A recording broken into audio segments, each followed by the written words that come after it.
weather was terrible in this whole area. It was very cold and wet, a lot of snow in fact, and very low cloud, which meant that obviously the Allied air forces could hardly get their places. Taking advantage of these very bad conditions, at 05:30 hours, the 16th of December, before a massive artillery barrage from the German side completely took the defending Americans by surprise, and German forces advanced very quickly into northern Luxembourg and eastern Belgium. Once you could realise the scale of the operation, of course the Allies started to bring reinforcements into the area, and that took some time to get up and running. And in fact, in the first 2 days of the Battle of the Bulge, over 7,000 American soldiers were forced to surrender. They were completely outgunned and outnumbered. The 106th Infantry, for example, they lost 2 complete regiments. Now, a lot of the little towns and villages in the north of Luxembourg, east of Belgium, were very badly damaged, if not completely destroyed. Just at the top of the map there, you can see the orange arrows, and you can see Malmedy. It's just to the south of Malmedy at the Borderless Crossroads where the infamous Malmedy massacre occurred, where 86 American soldiers were shot in cold blood by Manfred Piper was part of the 1st SS Panzer Division, commanded by a fanatical 29-year-old Nazi Lieutenant Colonel Piper. And they were very nasty people indeed. And of course, one of the things the Germans had to do was try and capture Allied fuel dumps as they went along, because they were fairly short of fuel.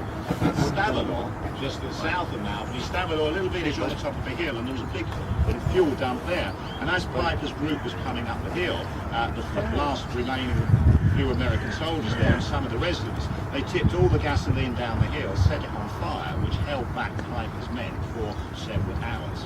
However, they took a terrible revenge, because a few days later, when American forces recaptured Stavelot, we found 22 men, women and children who'd been shot in the local church. Now, Bastogne here, over in Belgium, very small town, but a very strategic crossroads there. And both the Americans and Germans knew that control of Bastogne was essential to the whole operation. The 101st Airborne Division, the Screaming Eagles, they were down in Reims in France, and I think you stopped near Reims for a rest stop on the way up to Paris this afternoon. But they've been involved in very heavy fighting up in the Netherlands, near Eindhoven, along Hell's Highway, as it became known. And they were trucked up to help defend Bastogne. But there were 2 big problems. One was the weather, bitterly cold, as I said, with temperatures well below freezing. And unfortunately, General Eisenhower, Supreme Commander Allied Forces Europe, and General Omar Bradley, who was commander of the American 12th Army Group, were sure the war would be over by Christmas. So they hadn't bothered bringing over or issuing too many winter weight uniforms. I remember many years ago a gentleman told me he'd almost lost both of his legs up to his knees due to frostbite. But the big problem was trench foot, as it was called. Your boots weren't waterproof, and after several days the damp seeped through into your flesh, your toenails would fall off, your flesh turned black. If it wasn't treated, it could turn into gangrene. There were more casualties from trench foot in the Battle of the Bulge than there were from enemy action. But the 101st took up defensive positions around Bastogne, and of course were very quickly surrounded by German forces. 2 German officers went to demand surrender from Brigadier General McAuliffe. He was in temporary command in the 101st, and of course he gave them the famous one-word reply: nuts. They didn't understand what nuts meant, and in fact one of the officers said, nuts, is this negative or is it positive? And I've been married to a German for 35 years, I should have a better accent by now. But one of the Americans who spoke some German actually said it means go to hell. So off they went, but the same evening the Germans started to bomb and bombard Bastogne. So this was a big problem, what to do about the trapped 101st. Now Patton's 3rd Army was down in Metz in France, preparing for a push up to the River Rhine. And very luckily Patton was sure that if Hitler were to launch a counter-offensive, it would come through the Ardennes.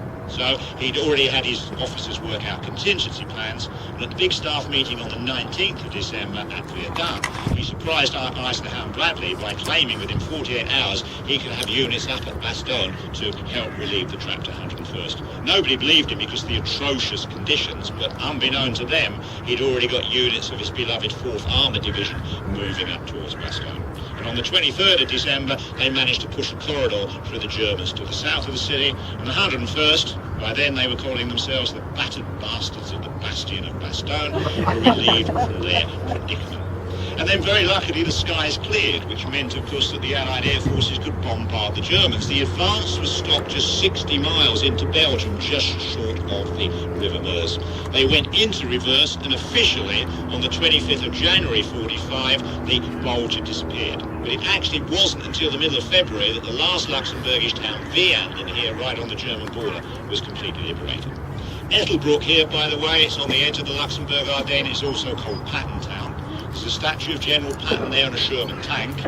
And a gentleman told me many years ago, well, I know it is a copy of the one that's at West Point, but a gentleman told me many years ago they had to put Patton's statue near the library because when he was there, he didn't know where the library was. Dietrich here, an excellent military museum, but just before the Battle of the Bulge broke out, Marlene Dietrich was there entertaining the American forces.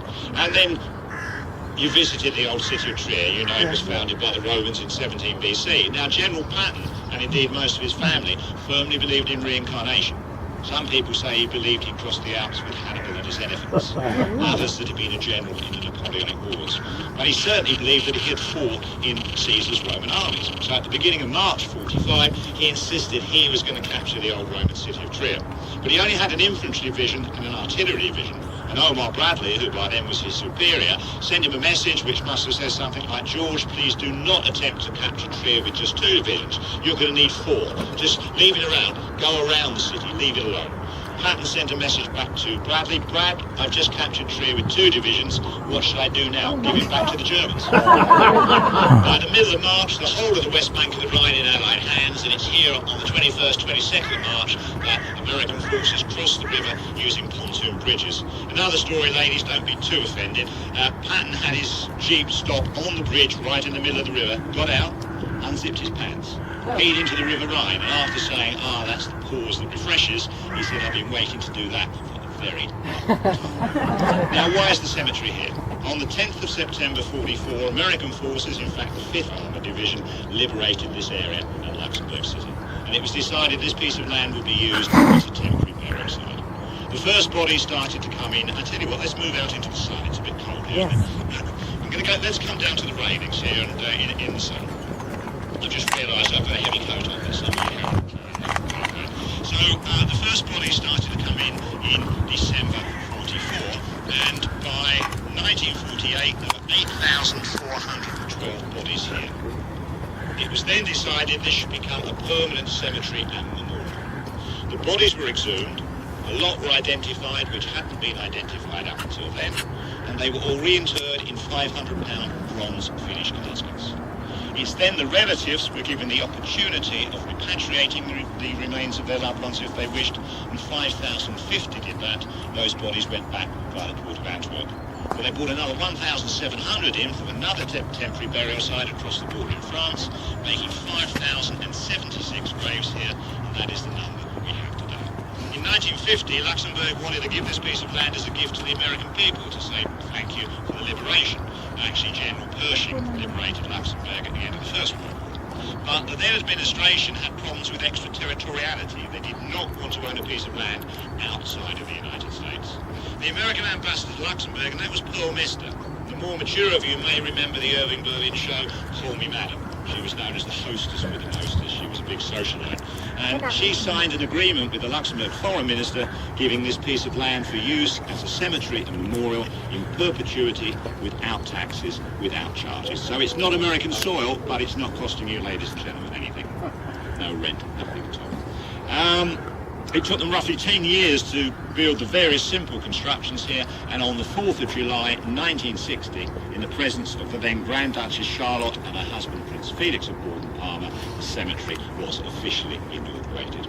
The White Stone Tower back there houses a very small interdenominational chapel, which is used for private meditation. Whenever there's a big ceremony, it's held here on the concourse, and on the Saturday afternoon before Memorial Day every year, they always have a big celebration. This year it was the 70th anniversary, so the Grand Duke himself was here. There's always a representative of the royal family, the American ambassador, of course, and this year we had the Prime Minister and most of the Luxembourg government. as well. And 4 jets from the Spangdahlem American Air Force Base, which is roughly 50 miles in that direction in Germany, will do a flyover. If they're F-15s, they can do the missing man formation, but the last couple of years they've used the A-10 Thunderbolts, the tank busters, and you've got to be a very brave pilot to stand one of those on his tailpipes, I can tell you.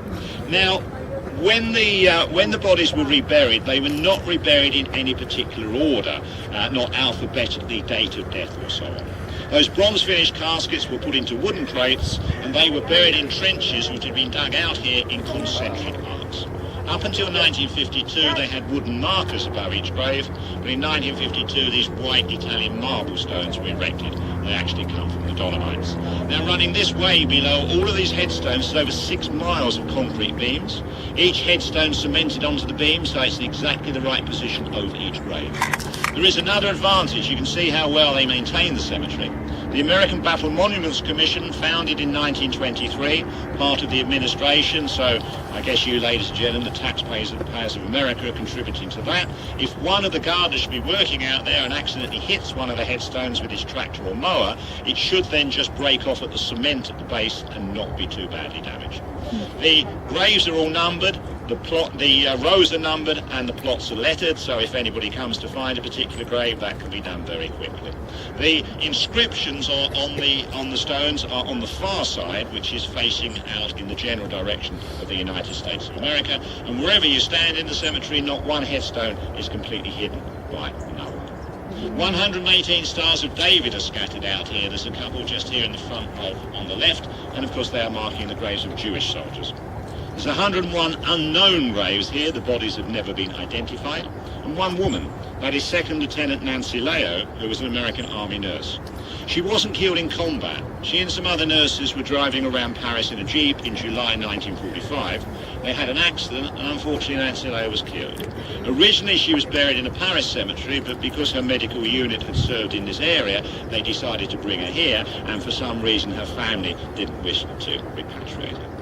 Very sadly, 22 pairs of brothers are buried next to each other.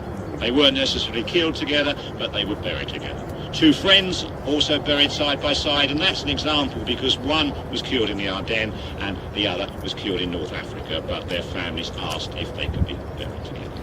We have 2 holders of the Medal of Honor here, and I've mentioned the Screaming Eagles, the 101st, of course. 227 are buried here, but 5 of them are from Easy Company, 2nd Battalion, 506 Paratroop Infantry Regiment of the 101st Airborne Division, the Band of Brothers, as they became known. And I'm sure some of you have read the Stephen Ambrose book or seen the excellent HBO miniseries, and 5 of them here. Hang on, see you a moment. If 2 of them, and that is Sergeant Warren Skip Muck and Private First Class Pencada, they were sheltering in the same foxhole in the Bois de Jacques, the Jacques Woods, just outside of Bastogne, unfortunately received a direct hit from a German 88 shell. The 88 was the best artillery that the Germans had, and they rest here together with 3 of their other comrades. I just stopped because I just realised when I was saying about the 101st being trapped in Bastogne, I said 2 big problems, and I only told you one about trench foot. The other one was they were very, very short of arms and ammunition. And again, if any of you have seen the Band of Brothers miniseries, there's a scene there as they're getting nearer to Bastogne. A lot of American soldiers are retreating, and they're taking whatever they can from them, ammunition, arms, and so on. Now, let's go down and have a look at General Patton's grave.